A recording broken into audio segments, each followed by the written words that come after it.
ஏன்பா நிறைய காதல கதைகள் எல்லாம் திடீர்னு சந்திச்சுக்கத தான் ஆரம்பிக்குது. Chennai railway station. கொஞ்சமா மழை பெய்ஞ்சுக்கிட்டு இருக்கு. மேக்னா புத்தகத்தை மழையில நனையாம பார்த்துக்கிட்டு ரயிலுக்கா வெயிட் பண்ணிட்டு இருக்கா.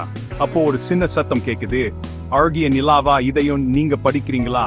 மேக்னா திரும்பி பார்த்தா அர்ஜுன் அழகா சிரிச்சுக்கிட்டே அதே புத்தகத்தை கையில வச்சுக்கிட்டு நிக்கிறாரு. ஆமா, எனக்கு ரொம்ப பிடிச்ச புத்தகம் இது, மேக்னா சொன்னா.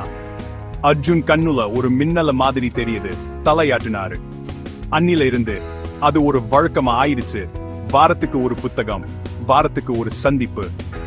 புத்தகத்துல படிச்ச வார்த்தைகள்ல இருந்து, ஒருத்தர் பார்த்த பார்வைகள்ல இருந்து, கடைசியில 2 பேர் மனசுலயும் காதல மலர்ந்துச்சு. ஒரு நாள் அர்ஜுன் சொன்னாரு, நான் யோசிச்சுக்கிட்டு இருந்தேன், நாம் 2 பேரும் சேர்ந்து ஒரு புத்தகம் எழுதலாமே, நம்ம வாழ்க்கையில நடக்கப்போ கதையே. மேக்னா மேல பார்த்தா இன்னும் கொஞ்சமா மழை பெய்ஞ்சுக்கு தான் இருக்கு. அவ மனசுல இருந்ததை அவ கண்க சொல்லுச்சு. ஆமா, என்னோட ஹீரோ நீங்க தான், என்னோட எல்லாமே.